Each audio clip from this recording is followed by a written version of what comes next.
हमारे चैनल को सब्सक्राइब करें और बेल आइकन दबाएं। दिल्ली के अलग अलग हिस्सों में चेन स्नैचिंग, घरों में डकैती, सेंधमारी जैसी वारदातें अपनी चरम पर हैं। पुलिस के पास अभी तक इन सवालों का कोई जवाब नहीं है कि ये किसी एक ही गुट का काम है या फिर इन सभी वारदातों को अलग अलग गिरोह अंजाम दे रहे हैं। इन वारदातों में शामिल असामाजिक तत्वों का मुकाबला करने में पुलिस को खासी दिक्कतों का सामना करना पड़ रहा है। और दोबारा से दिल्ली की एक कॉलोनी से ऐसी ही वारदात की खबर सामने आई है। बताया जा रहा है कि इस बार लूट के साथ गोलियां भी चलाई गई है।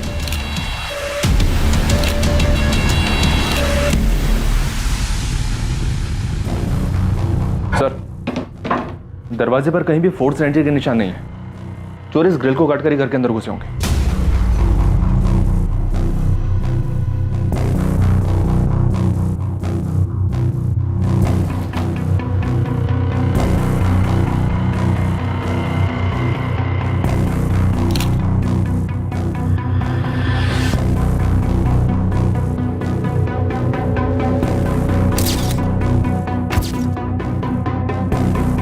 अंकुर, बुलेट शेल्स मिल गई? जी, टोटल 6 शेल्स मिले, 3 यहाँ बेड पर और 3 यहाँ फ्लोर से। यहाँ संजीव मिला।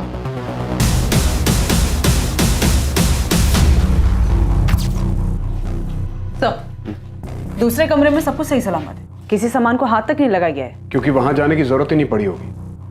अटैकर्स को पहले से इस बारे में पता था कि लॉकर इस कमरे में है।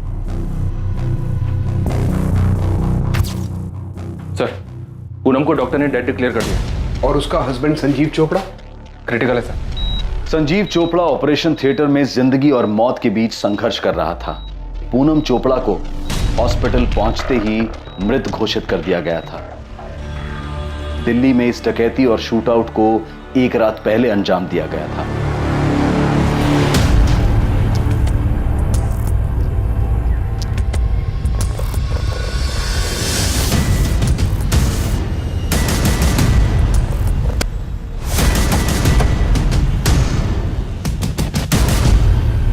कौन है?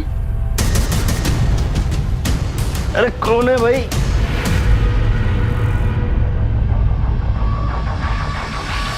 कॉलोनी में किसी ने एक भी गोली चलने की आवाज नहीं सुनी और ना ही किसी ने किसी के चीखने चिल्लाने की आवाज सुनी। चोपड़ा हाउस में इस अनहोनी घटना होने का अंदेशा सबसे पहले अखबार बांटने वाले जुनेद अंसारी को हुआ। उसी ने वहां पड़ोसियों को इस बारे में बताया। महिला का नाम पूनम चोपड़ा है। उसकी सांसें नहीं चल रही है, लेकिन उसका हस्बैंड संजीव चोपड़ा अभी जिंदा है। दोनों को हॉस्पिटल में शिफ्ट करवा रहे हैं। आप लोग पुलिस स्टेशन से संपर्क करिए। चोपड़ा हाउस में हुई डकैती और हत्या की वारदात कभी भी दोहरी हत्या का रूप ले सकती थी। पूनम चोपड़ा मर चुकी थी और उसका पति संजीव चोपड़ा जिंदगी और मौत के बीच झूल रहा था। इस केस में अपराधियों तक पहुंचना पुलिस के लिए बहुत ही मुश्किलों भरा साबित होने वाला था और जल्द ही पुलिस इस केस का दबाव महसूस करने वाली थी। क्या यह मामला पुलिस को उस गिरोह तक पहुंचाने में मदद करेगा जो पूरे शहर में हो रहे अपराधों को अंजाम दे रहे थे? संजीव चोपड़ा से तो बात करना इम्पॉसिबल है। कंडीशन क्रिटिकल है। सरवाइव कर पाएगा? कोशिश कर रहे हैं, चांसेस तो है, लेकिन गोली का घाव बहुत गहरा है। 3 गोलियां लगी हैं, एक गर्दन के पास, दूसरी हार्ट के नजदीक और तीसरी सीधा हार्ट। स्पॉट पे डेथ हो गई। कोई सेक्सुअल असॉल्ट? नहीं।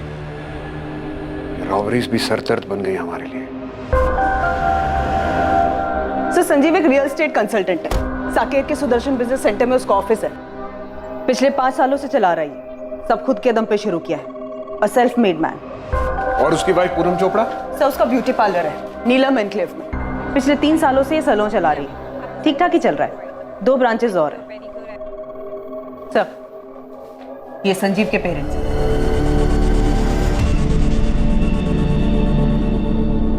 और सब पूनम के पेरेंट्स और उसका बड़ा भाई जायसवाल सर के साथ थाने में। वो दोनों भी काफी शौक है। नहीं रहेगा क्या मतलब? ऐसे कैसे मर गई हमारी बेटी?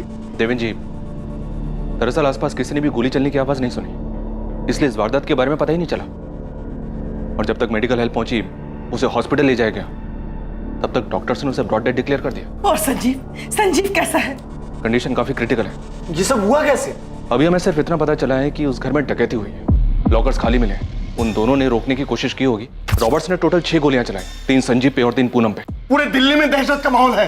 दिन दहाड़े रास्ते पे चेन स्नैचिंग हो रही है, घर के अंदर बैठे तो रॉबरी हो रही है, मारा जा रहा है लोगों को। इसके लिए आप सब लोग जिम्मेदार हैं। मैं छोड़ूंगा नहीं किसी को, छोड़ूंगा नहीं किसी को। गहनों का काफी शौक था पूनम को, सब लॉकर में रखे होंगे। ज्वेलरी का कोई अंदाजा बता सकती हैं आप? कोई फैमिली एल्बम या किसी फंक्शन का फोटोग्राफ जिसमें पूनम ने वो ज्वेलरी पहनी हो? संजीव का घर देखना पड़ेगा। संजीव ने घर के बाहर सीसीटीवी कैमरास लगाए थे, उनसे कुछ नहीं मिला आपको?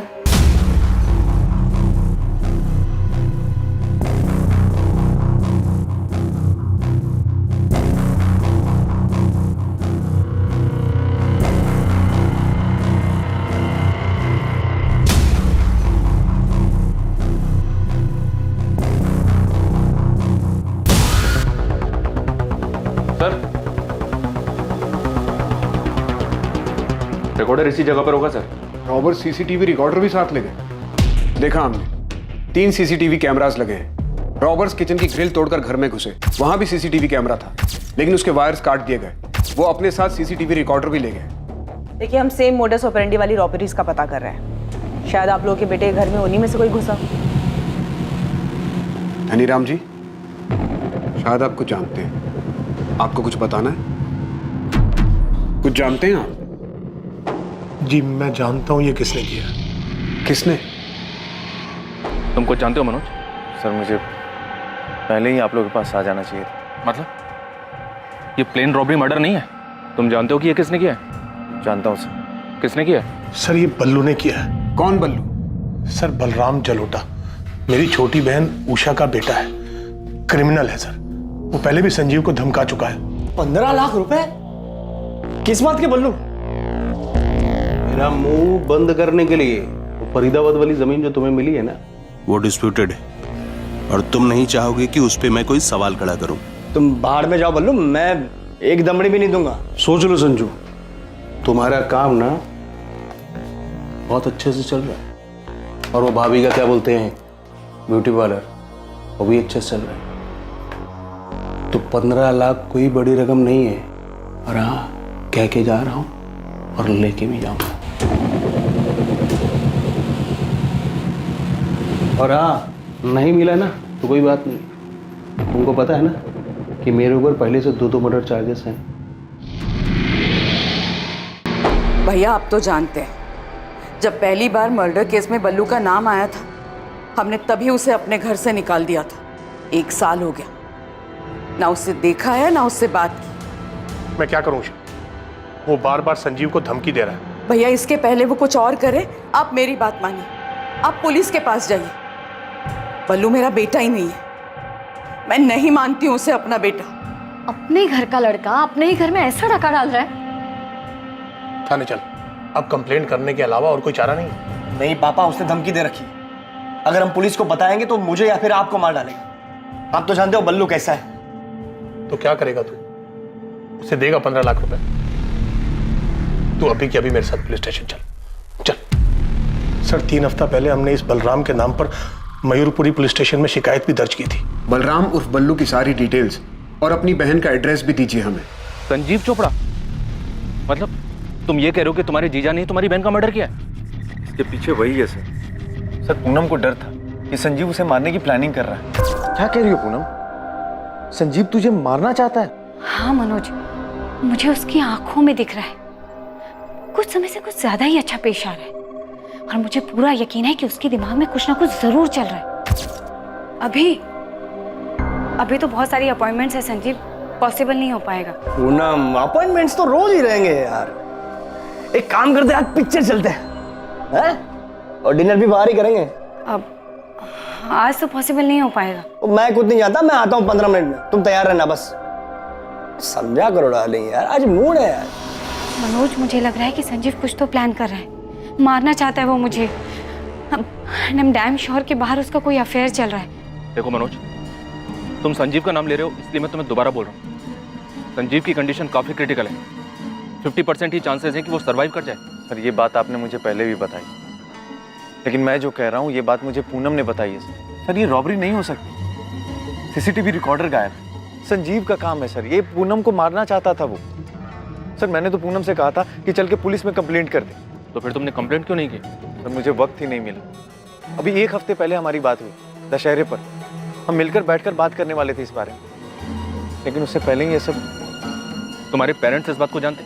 सर मुझे नहीं लगता, क्योंकि मैंने नहीं बताई ये बात। और अब ये सब देखकर लग रहा है कि पूनम ने भी माँ बाबा से ये सब बात नहीं कही होगी। क्या ये रॉबरी के दौरान हुई हत्या नहीं थी, जैसा कि दिल्ली में अनियंत्रित रूप से हो रहा था? संजीव की तरफ से उसके पिता का यह कहना था कि इस घटना का जिम्मेदार संजीव का कजन, उसकी बुआ का लड़का बलराम जलोटा उर्फ बल्लू था, जिसका पहले से ही क्रिमिनल बैकग्राउंड था। वहीं दूसरी तरफ पूनम के भाई मनोज का कहना था कि संजीव ने ही पूनम को मरवाया है।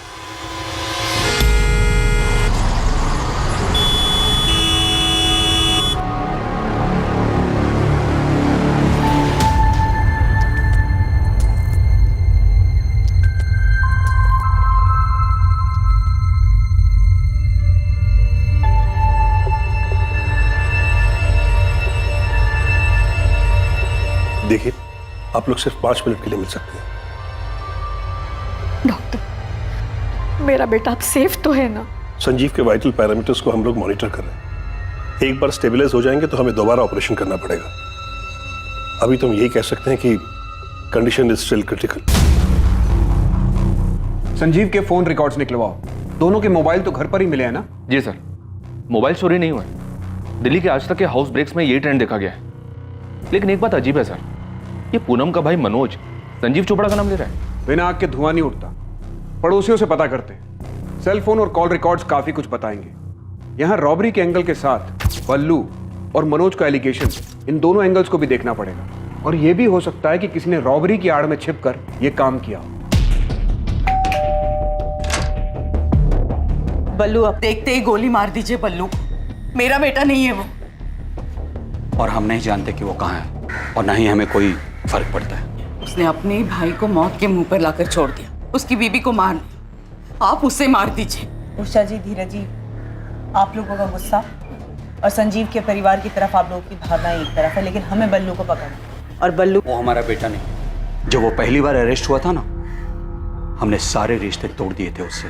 बलराम जलोटा और बल्लू के नाम से कुछ 1 महीने पहले हमारे यहाँ कंप्लेन दर्ज हुई है। कंप्लेनेंट उसका कजन संजीव और उसके पिता धनीराम है। सर, संजीव और उसकी वाइफ पूनम के बारे में तो सुना ही होगा आपने। हाँ, पता चला, पर बल्लू गाजियाबाद में एक मर्डर चार्जेज में अंडर ट्रायल था। इसी साल मार्च में उसकी बेल हुई थी। संजीव के कंप्लेन पर हमने इन्वेस्टिगेशन शुरू की। जिस नंबर से बल्लू से धमकियां देता था वो स्विच ऑफ आ रहा था और उसका एड्रेस भी फर्जी निकला। हम यहीं तक पता कर पाए, फिर भी बल्लू का लेखा जोखा ले देकर गाजियाबाद के सेंट्रल जेल तक ही गया, पर उसका कोई पता ठिकाना नहीं। इस तरह का कांड करके वो कहाँ भागा होगा, ये तो अब जाके पता लगाना पड़ेगा। सर, आपको जितनी डिटेल्स मिली है हमें भेज दीजिए प्लीज। श्योर।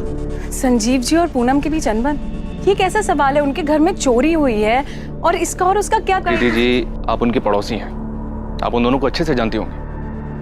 उनकी शादी को 5 साल हो गए। मैं बस ऐसे ही पूछ रहा हूँ उनके बारे में, उनके आपसी रिश्ते के बारे में। क्या कोई अनबन थी दोनों के बीच? जहाँ तक मैं जानती हूँ, संजीव और पूनम एक दूसरे के साथ काफी खुश थे। यहाँ तक उनकी शादी को 5 साल हो गए थे, पर उनका कोई बच्चा नहीं था।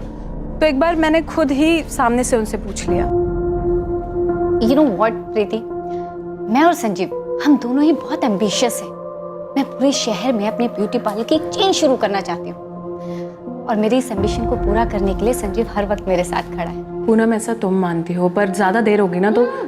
देर वेर से पड़ोसियों और फैमिलीज को लगती है प्रीति, मेरे और संजीव के लिए तो बिल्कुल भी नहीं। इनफैक्ट पिछले महीने ही मेरी ब्यूटी पार्लर की 3rd ब्रांच ओपन हुई, और ऐसे 3 ब्रांचेस मुझे और चाहिए दिल्ली में और बाहर भी। रही बच्चे की बात तो यार सब बाद में देखा जाए। पूनम और संजीव की लव मैरिज थी, और सच कहूँ तो मैंने दोनों के बीच कभी अनबन नहीं देखी और कभी उन्हें झगड़ते हुए भी नहीं देखा। दोनों मॉडर्न कपल थे, एम्बिशियस। देख नदी, ये है बलराम जलोटा और बल्लू।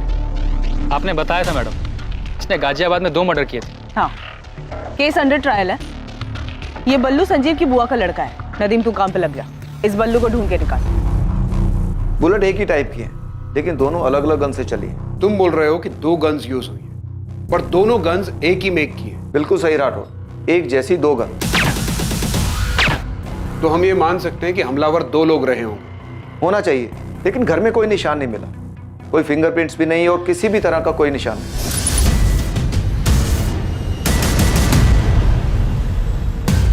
हमलावरों ने ग्लव्स पहने होंगे, इसलिए ना घर पे कुछ निशान मिला, ना उस किचन ग्रिल पे कुछ मिला जहां से वो लोग अंदर घर में घुसे। .25 कोलेट गन यूज हुई। काफी कॉमन गन है। हाँ, कई सारी गैंग्स इसे यूज करती हैं। और ग्रे मार्केट में भी बिना लाइसेंस के बड़े आसानी से मिल जाती है। आपकी फाइंडिंग के हिसाब से न्यूज़पेपर डिलीवरी वाले ने सुबह ये डिस्कवर किया कि इस घर में ऐसा कुछ हुआ है, तो उस हिसाब से किसी पड़ोसी ने गोली चलने की आवाज़ नहीं सुनी, तो डेफिनेटली दोनों गन्स पर साइलेंसर लगे होंगे। फिलहाल हमारे सामने दो एंगल है। पहला एंगल संजीव का कजन बलराम जलोटा उर्फ बल्लू, जो ऑलरेडी क्रिमिनल है, और दूसरा एंगल संजीव खुद, जैसा कि पूनम का भाई मनोज बता रहा है। दोनों इंटरनल एंगल्स हैं, घर से जुड़े हुए। हम ये भी सोच रहे हैं कि इस सब से परे ये किसी गैंग का काम हो सकता है। क्राइम का मोटिव इंटरनल हो सकता है, लेकिन सीन ऑफ क्राइम से ऐसा लगता है जैसे किसी हिस्ट्री शीटर्स की इसमें इन्वॉल्वमेंट। किसी पुराने हिस्ट्री शीटर से बात करके देखो, वो इस क्राइम सीन को अच्छे से रीड कर सकता है। क्या कान भरे हैं तुम लोगों ने पुलिस के? उधर हॉस्पिटल में संजीव की माँ संजीव के लिए परेशान है, संजीव क्रिटिकल है, और तुम लोग कह रहे हो कि मेरा बेटा तुम्हारी बेटी को मारना चाहता था। अगर संजीव पूनम को मरवाना ही चाहता था तो वो अपने ऊपर गोलियां क्यों चलवाता? और ये मनोज, दिमाग खराब हो गया इसका, कुछ भी बके जा रहा है। पूनम ने मुझे ये बात खुद बताई थी कि डर है उसे कि संजीव उसे मारना चाहता था। का डर? क्यों डर रही थी पूनम? क्योंकि संजीव का अफेयर चल रहा था। मनोज, मुझे लग रहा है कि संजीव कुछ तो प्लान कर रहा है, मारना चाहता है वो मुझे। I'm damn sure कि बाहर उसका कोई अफेयर चल रहा है। अफेयर चल रहा है? किसके साथ? अभी तो नहीं जानती, पर बहुत जल्दी जान जाऊंगी। कैसे? पता करवा रही हूँ मैं, पर इतना तो यकीन है कि संजीव अंदर ही अंदर कुछ तो प्लान कर रहा है। क्या पता कर रही थी पूनम? उसे क्या मिला? उसे सबको बताया क्यों नहीं? बोलो। अरे मिलता कैसे? ये सब तो उस बल्लू का क्या तरह था। वो मेरे बेटे को धमका रहा था और इस बात को पूनम अच्छी तरह से जानती थी। अगर पूनम को किसी बात से डर लग रहा था तो वो सिर्फ तुझे कहकर ही चुप क्यों हो गई, और किसी से क्यों नहीं कहा? यही बात तो मैं पूछ रहा हूं उससे। मुझे नहीं पता कि उसने किसी और से ये बात क्यों नहीं कही। अभी एक हफ्ते पहले दशहरे के दिन मेरी उससे बात हुई थी। अब मैं इतनी बड़ी बात खुद से झूठ तो नहीं कहूंगा ना पापा। तो क्या हम बल्लू की बात निकाल कर झूठ बोल रहे हैं? पूनम भी अच्छी तरह से जानती थी कि बल्लू संजीव को धमका रहा है। हमने उसकी पुलिस कंप्लेंट भी की थी। सर, एक कड़ी मिली है, जितेंद्र प्रसाद नाम है, अभी तिहाड़ जेल में है। ऐसे ही सिमिलर केस में कन्विक्ट हुआ है, रॉबरी कम मर्डर। जेल एसपी को इन्फॉर्म करो, मुझे अभी जितेंद्र प्रसाद से बात करनी है। आधे घंटे में पहुंच रहा हूँ। ओके सर, मैं मैसेज भिजवाती हूँ।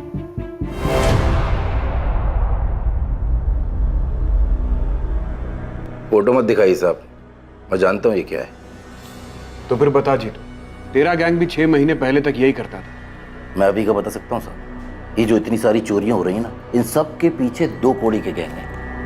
चाकू और कट्टे से ज्यादा औकात नहीं है इनकी, और आप कह रहे हैं कि यहाँ .25 कॉलेट का इस्तेमाल हुआ है। बड़ा शातिर है तू।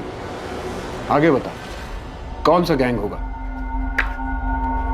ये पूरा क्राइम सीन मुझे। वैसे संजीव ने अपने ऑफिस में भी सीसीटीवी कैमरास लगवाए थे, मैंने उसके फुटेजेस मंगवाए हैं।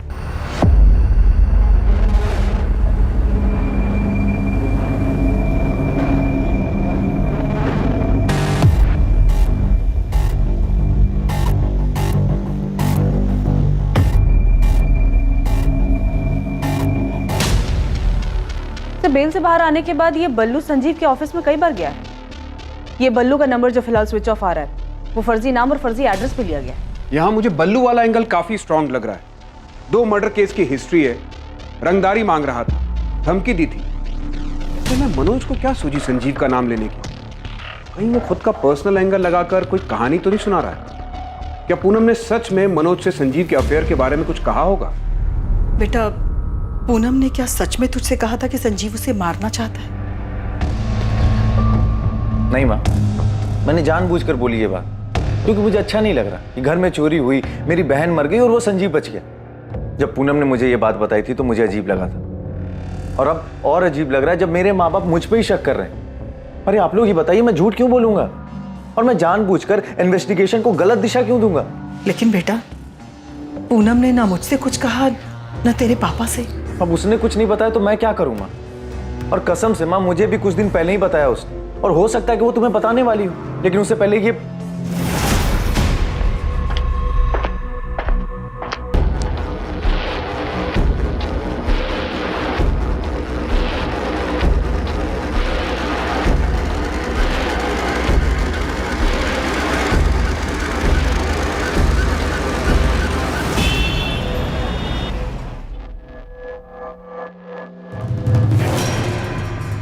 अरे मैडम, आपने फोन किया तो आप बताइए ना, आप कौन बोल रहे हो?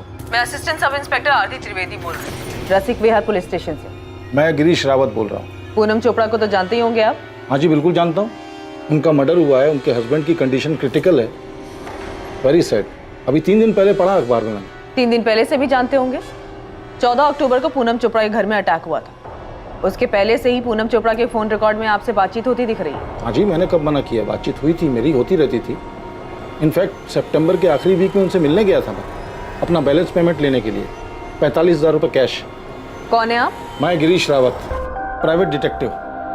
शादी की कोई इंक्वायरी हो, डिवोर्स का कोई मैटर हो, अफेयर का चक्कर पता लगाना हो, पति पत्नी के बीच में कोई डाउट हो, ये सारी इंफॉर्मेशन इन्वेस्टिगेशन फुल सीक्रेसी के साथ यानी गोपनीय तरीके से करता हूँ। आप दिल्ली नगरी न्यूज़पेपर के चौथे पेज के दाहिनी साइड की चौकड़ी में देखिए, वहाँ मेरा ऐड रोज आता है, गिरीश रावत प्राइवेट डिटेक्टिव।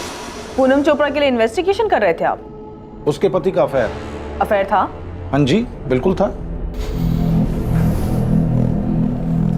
सुन के धक्का लगा आंटी। क्या बोल रहे हैं डॉक्टर?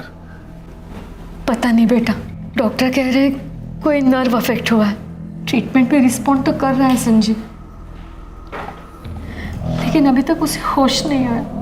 बोल रहे हैं कि ब्रेन में कहीं कुछ गड़बड़ हुई है।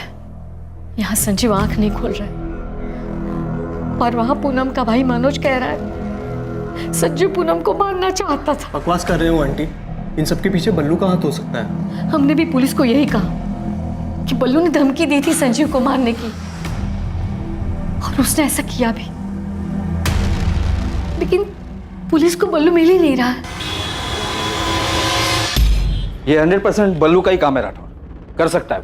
1 साल पहले हमने उसे अरेस्ट किया था मर्डर चार्जेस में, तब उसके पास से ये .25 कोलेट गन रिकवर हुई। हमारे केस में ये मर्डर वेपन था और बल्लू ने ये गन उस्मान शेख से खरीदी थी। सूट कर रही है आपके हाथ में बल्लू भैया, शूट करने के लिए एकदम मक्खन है ये। .25 बुलेट। दो लोग को मारना है उस्मान, ट्रायल करके देख लो। जिस डबल मर्डर केस में बल्लू को बेल मिली, उसमें यही गन यूज हुई थी? हाँ, यही गन रिकवर हुई थी बल्लू के पास। तुम्हारे यहाँ जो कांड हुआ उसमें बल्लू ही शामिल है। उसने संजीव से कुछ पैसे वैसे मांगे थे, संजीव ने नहीं दिए होंगे। गलती हमारी तरफ से भी हुई है। बल्लू को बेल मिलने के बाद से हर हफ्ते उसकी हाजिरी लगवानी थी, पर सितंबर के दूसरे हफ्ते के बाद से वो आया ही नहीं। और कैसे कट रही तेरी जिंदगी बल्लू? बस कट रही प्रदीप जी। कुछ सीधा चालू किया या फिर वही उल्टा काम? उल्टा पुल्टा सारे काम एकदम बंद। अभी आजकल वो भाई के साथ वो क्या बोलते हैं, जमीन खरीदने बेचने का, प्रॉपर्टी डीलिंग ना, उसके काम में हाथ पैर मार रहा हूँ। उधर भी तू रंगदारी झाड़ रहा होगा। 14 सितंबर को बल्लू आखिरी बार आया था, फिर कांस्टेबल प्रदीप भारती छुट्टी पर गए।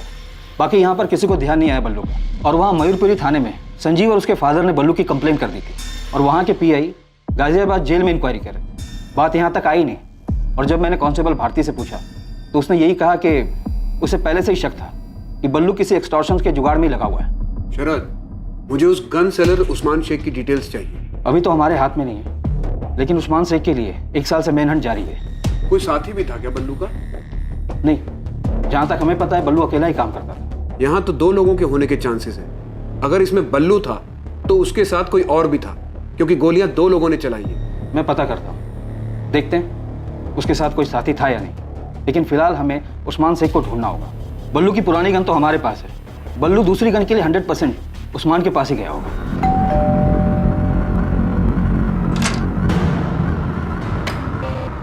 तारा बदौरी?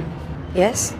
पूनम चोपड़ा के बारे में बात करनी मुझे आपसे। दुख हुआ पूनम के बारे में सुनकर, काफी परेशान थी। किस बात से? अपने हस्बैंड संजीव चोपड़ा की वजह से?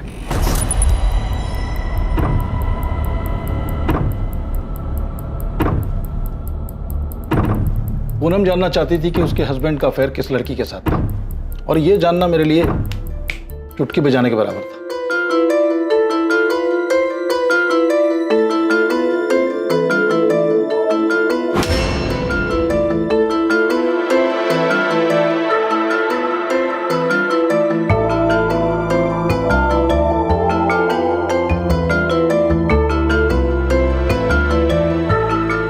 संजीव चोपड़ा और माहिरा तलवार अक्सर किस जगह मिलते थे, ये मैंने कुछ ही हफ्तों में पता लगा लिया।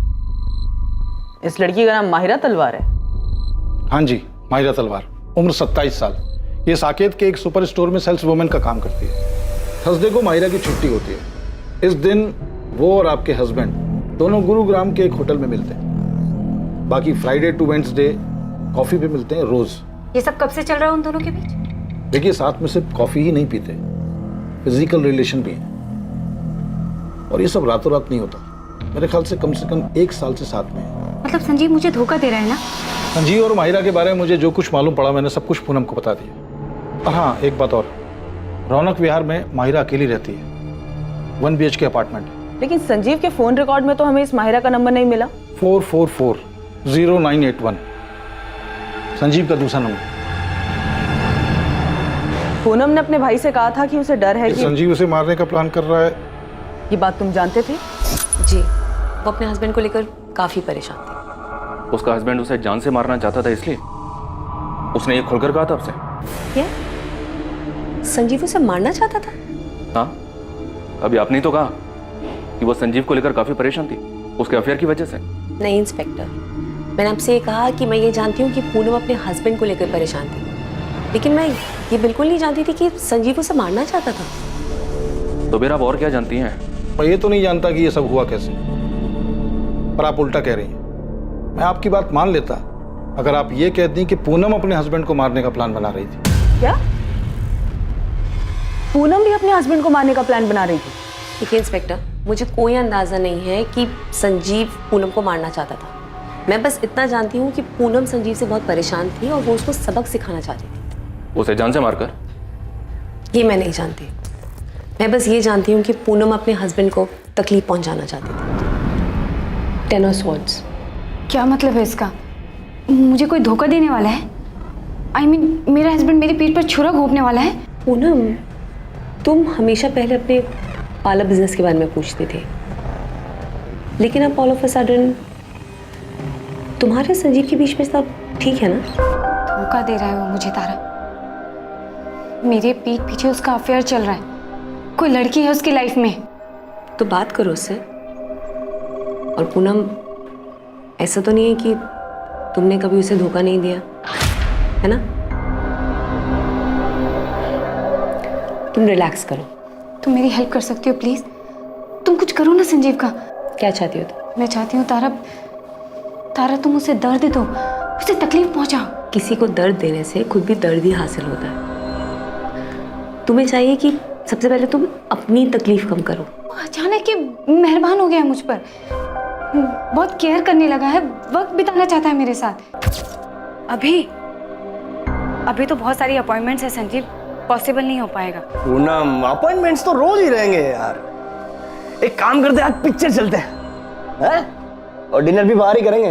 अब आज तो पॉसिबल नहीं हो पाएगा। मैं खुद नहीं जाता, मैं आता हूँ 15 मिनट में, तुम तैयार रहना बस। समझा करो डार्लिंग यार, आज मूड है यार। कुछ तो चल रहा है उसके दिमाग में तारा। अपने थॉट्स पर काबू रखो और मेरी बात मानो, संजीव से बात करो, ओके? पूनम मेरे पास पिछले 2 सालों से आ रही थी और पहले हमेशा वो अपने बिजनेस के बारे में बात करती थी, लेकिन फिर अचानक सब बदल गया। तो मतलब पूनम अपने हस्बैंड को मारना चाहती थी? इंस्पेक्टर, जैसा कि मैंने आपको बताया, मैं ये सब नहीं जानती। मैं एक टैरो कार्ड रीडर हूँ। ये लोगों को भड़काना या लोगों के बीच झगड़ा करवाना ये मेरा काम नहीं है। मेरे क्लाइंट्स आते हैं, कार्ड्स पिक करते हैं और मैं अपनी नॉलेज से वो कार्ड्स उनके लिए रीड करती हूँ। हाँ, लेकिन मैं आपको इतना ज़रूर बता सकती हूँ कि पूनम अपने हस्बैंड को लेकर काफ़ी परेशान थी। अब इस बारे में उसने किसी से बात क्यों नहीं की ये मैं नहीं जानती, या फिर ये भी हो सकती है। I really can't say. हाँ, पूनम मारना चाहती थी अपने पति को, लेकिन ये जो हुआ है ये पूनम ने करवाया है, ये मुझे नहीं पता। पर पूनम ने तो यही कहा था ना कि वो अपने पति से छुटकारा पाना चाहती थी। नहीं, मुझसे ऐसा नहीं कहा। मुझसे तो सिर्फ हेल्प मांगी थी। कैसी हेल्प? कुछ था उसके दिमाग में, कोई आइडिया, बस उसी को पूरा करने की हेल्प मांग रही थी मुझसे। दिल्ली के गौतम नगर के एक घर में लूट। चांद विहार में लूट के वक्त लुटेरों को रोकने की कोशिश में घर का एक आदमी मारा गया। मयूर विहार में। पूनम जी, आप मुझसे क्या चाहती हैं ये बताइए। गिरीश जी, मुझे अपने पति से छुटकारा पाने के लिए आपकी हेल्प चाहिए। देखिए, आप घबराइए मत, सब कुछ रॉबरी जैसा ही लगेगा। पूनम जी, देखिए ये मेरा काम नहीं है।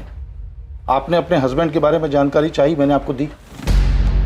अब आपको एडवाइस दे सकता हूँ कि आप उनसे डिवोर्स लीजिए और उनसे अलग रहिए, लेकिन ऐसा जो आप चाह रही हैं ये मेरा काम नहीं है। ये क्राइम है, पागलपन है। और मैं आपको बताऊं, ऐसी सोच को अपने ऊपर हावी मत होने दीजिए आप। यू आर राइट, मुझे अपने हस्बैंड से बात करनी चाहिए। गिरीश जी, जब आपको मालूम था तो आपने हमें सामने से कॉल क्यों नहीं किया? क्या बताता मैडम मैं आपको कि उसके दिमाग में क्या चल रहा है, ये बताता? यस, यही बताते। आपको पहले से अंदाजा था कि ऐसा कुछ होने वाला है, जो कि हुआ भी। पहले हमें लगा कि रॉबर गैंग का काम है, बाद में ये पूनम के भाई ने बताया कि संजीव उसे मरवाना चाहता है, फिर ये बल्लू का नाम सामने आया। अब आपसे पता चल रहा है कि पूनम भी अपने हस्बैंड को मरवाना चाहती थी। मैडम, ये कोरा ख्याल था उसके मन का। वो अपने पति के अफेयर को लेकर परेशान चल रही थी, तो आ गया होगा उसके दिमाग में ऐसा कुछ। ये सिर्फ और सिर्फ ख्याल था, जो कि अब हकीकत है गिरीश जी। उस टैरो कार्ड रीडर तारा ने भी यही कहा था सर कि पूनम अपने हस्बैंड को सबक सिखाना चाहती थी। और सर, उस डिटेक्टिव गिरीश ने भी यही कहा था कि पूनम रॉबरी की आड़ में मर्डर का प्लान बना रही थी, जो कि ऑफकोर्स उल्टा पड़ गया। साला भाई ढिंडोरा पीटता है कि उसकी बहन को डर था कि उसका पति उसे मारने वाला है। यहाँ तो पूरा ही उल्टा है।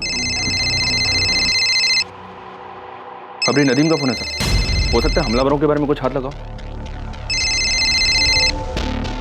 हाँ नदीम बोल, क्या खबर है? नाम लिखिए साहब, कमलेश रंजन और पंकज दास, ये दोनों शामिल है।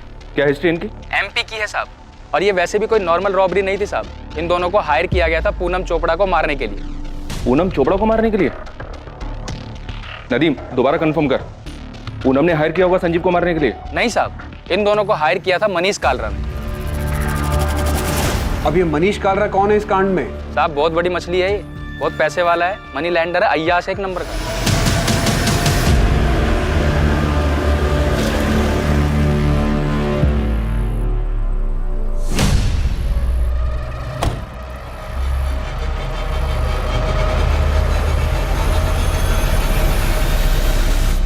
प्लान रेडी समझिए मनीष सेठ, बस आप फाइनल कीजिए कि कब, कैसे और कहाँ मारना है आपकी इस पूनम चोपड़ा को। जैसे मारना है मारो, लेकिन तड़प तड़प के मरनी चाहिए, इतना याद रखो। आप उसकी फिक्र मत करो, आप हमारा 2 लाख एडवांस दे दो। खुशखबरी जल्दी मिलेगी, टीवी देखते रहना और बाकी के 5 लाख रेडी रखना। इस कांड के लिए कमलेश रंजन और पंकज दास ने अपने साथ तीसरे बंदे को भी मिलाया था। उस तीसरे बंदे का नाम है बद्रीनाथ दुबे। उसने मुझे खुद से फोन करके ये सब बताया। क्या जानता है इस कांड के बारे में बद्रीनाथ? जो तुमको चाहिए वो सब पता है मुझे, मैं सब कुछ जानता हूँ। लेकिन हाँ, जब तुझे मलाई मिलेगी ना तो मुझे भी याद रखना। ठीक है, चल बता। कमलेश रंजन और पंकज दास भी मुझे पैसे देने वाले थे। ये समझ लो कि मैं भी उस कांड में शामिल था, लेकिन सालों ने मेरे से उस पूनम चोपड़ा की सारी फील्डिंग करवाई। ब्यूटी पार्लर से घर, घर से ब्यूटी पार्लर, कहाँ जाती है, कहाँ रुकती है, सारा डिटेल दिया उनको। उन्होंने लूटा भी, कांड भी किया और उस मनीष सेठ से पैसे भी उठाए, पर जैसे ही पैसे मिले मुझे भूल गए। अब फोन बंद करके बैठे हैं। देख लो साहब, हम यहाँ ये एंगल खंगाल रहे हैं और ये कांड हुआ है ये मनीष कालरा के कहने। मनीष कालरा? हाँ, मनी लैंडर है। हाँ जानती हूँ, उसने पूनम के पार्लर में पैसे लगाए हैं। पूनम का अच्छा दोस्त है। दोस्त है? और क्या पता है तुम्हें उन दोनों के बारे में? अच्छा, उन दोनों की दोस्ती में कोई दरार आ गई थी क्या? सर इसका तो मुझे कोई अंदाजा नहीं है, पर आप ऐसा क्यों पूछ रहे हैं? मनीष ने कुछ किया है क्या? वो भी हम जल्दी ही पता लगा लेंगे।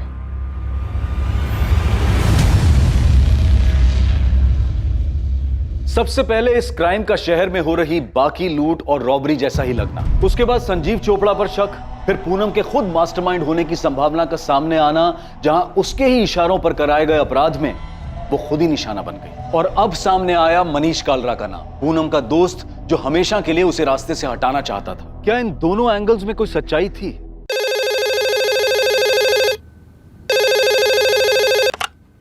हेलो सर, वो बल्लू का फोन आया था।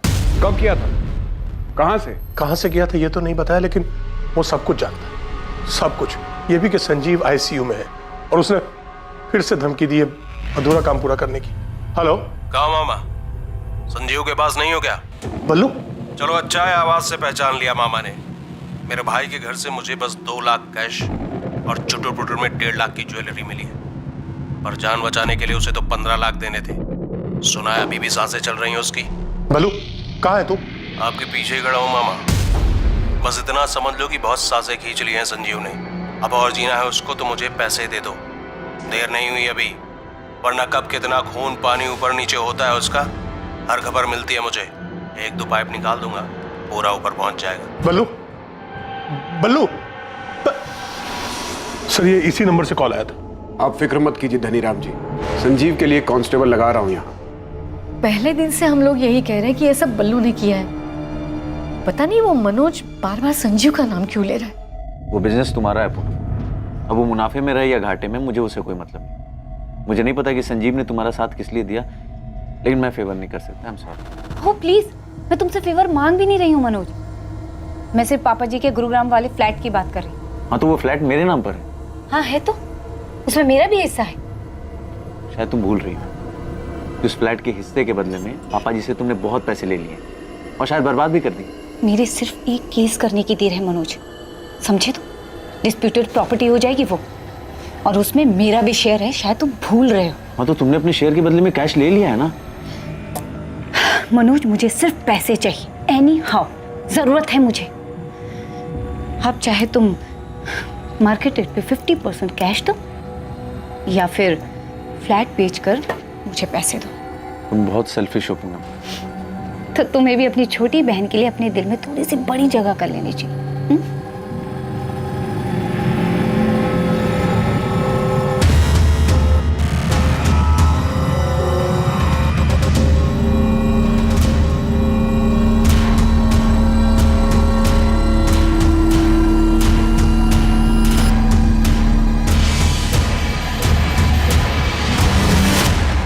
मनीष घर पर नहीं है। तो फिर कहाँ गया अवंतिका? कुछ काम से बाहर गए हैं। और कब गया? 2 दिन पहले। आपका पति 2 दिन से घर नहीं लौटा, पता नहीं कहाँ गया है, और आप ऐसे ही आराम से घर में बैठी हैं। क्योंकि वो कह कर गए हैं कि उन्हें आने में टाइम लगेगा। वो जहाँ कहीं भी छुपा हुआ है ना, उसको बता देना। जल्दी नहीं लौटा तो पूरे परिवार के लिए मुश्किल खड़ी हो जाएगी। मेरे पति किसी को नहीं मरवा सकते, आप उन पर गलत इल्जाम लगा रहे हैं। तो बता देना उसको, यही बात थाने आकर बता दे हमें। समझ में आया?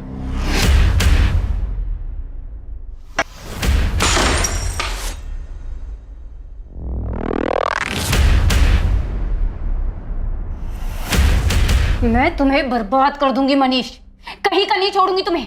तुम मुझे धमकी दे रही हो पूनम? मुझे ना सुनने की आदत नहीं है मनीष, कोई भी मुझे ना नहीं कह सकता, कोई भी नहीं। सर, संजीव के फादर को जिस नंबर से कॉल आया था वो नंबर फिलहाल स्विच ऑफ है। कल सुबह तक इस नंबर की डिटेल्स हमारे पास होंगी। और सर ये डिटेक्टिव गिरीश, ये मुझे कुछ ठीक नहीं लग रहा है। इसके पीछे मैंने अपने कुछ आदमी लगा दिए। अब ये मत कहना कि इसमें उसका भी कोई रोल है। सर क्या है क्या नहीं ये तो नहीं पता, पर हाँ ये गिरीश जिस तरीके का काम करता है, हिस्ट्री शीटर तो उसके कांटेक्ट में होंगे ही। तो क्या गिरीश ने हमें सिर्फ सुनाने के लिए कहानी बनाई है? चांसेस हैं सर। मेरा सवाल पूरा होने से पहले गिरीश का जवाब सामने होता था। सर उसे देख के लग रहा था कि वो तैयार बैठा है। सर मुझे लगता है पूनम के लिए गिरीश ने किलर्स अरेंज किए होंगे। पर्दा उल्टा पड़ गया, पूनम मारी गई और किस्मत से संजीव बच गया। पूनम का भाई मनोज खोसला, क्या मिला उसके बारे में? इंटरेस्टिंग, ठीक है, काम आएगा अपने। तो बहुत दिमाग लगा के इस गिरीश ने कहानी बनाई कि पूनम उसके पास रॉबरी और मर्डर का प्लान लेकर आई थी। तो जो कहानी हमें गिरीश ने सुनाई उसमें सारे एंगल्स हैं। तो मुझे ऐसा लगता है कि गिरीश जैसे शातिर आदमी ने ये सारा प्लान रचाया है। सबके सब बहुत शातिर लोग हैं सर, किसी की क्रिमिनल हिस्ट्री, किसी की आपसी रंजिश। एक ये बल्लू है जो संजीव से पैसे मांग रहा था, और दूसरा ये मनीष कलरा। कहने को तो पूनम का इन्वेस्टर दोस्त है, पर इन दोनों के बीच चल क्या रहा था कुछ पता नहीं। और अब तुम्हें इस डिटेक्टिव गिरीश रावत के ऊपर डाउट है कि इसने पूनम की हेल्प की होगी इस कांड को करवाने में। और इस सबसे अलग पूनम का भाई मनोज, वो संजीव के नाम का ढोल पीट रहा है सर। तो संजीव और मनोज के बीच में क्या चल रहा था अब तो उसके होश में आने के बाद ही पता चलेगा। पर अभी तो हमें मनीष का पता लगाना होगा और साथ ही गिरीश रावत पर भी नजर रखनी होगी। और इनके साथ बल्लू, कमलेश रंजन और पंकज दास को ढूंढना होगा। अगर ये दोनों मिल गए तो समझो आगे की कहानी भी मिल गई। केस में मनीष कालरा मुख्य संदिग्ध था, लेकिन संदेह के घेरे में डिटेक्टिव गिरीश रावत भी था, जिसने शायद ऐसे भयानक षड्यंत्र को अंजाम देने में पूनम की मदद की थी। वो षड्यंत्र जो प्लान के मुताबिक अपने अंजाम तक नहीं पहुंचा। बलराम जलोटा उर्फ बल्लू और हमला करने वाले कमलेश रंजन और पंकज दास की तलाश शुरू हुई। पर क्या इस जुर्म की सच्चाई इन्हीं में से किसी के पास थी?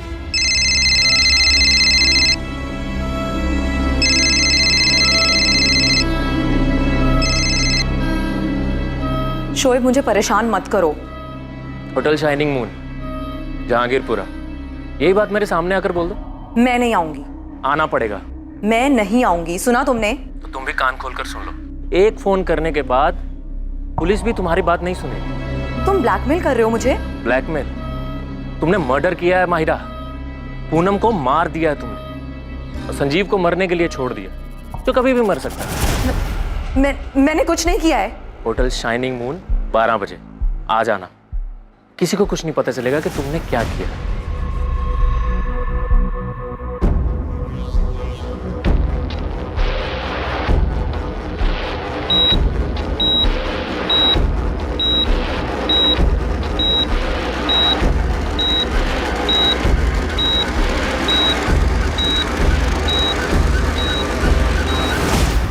क्या किस्मत ने संजीव चोपड़ा को इसलिए बचा लिया था ताकि वो उस भयानक रात का सच बता सके?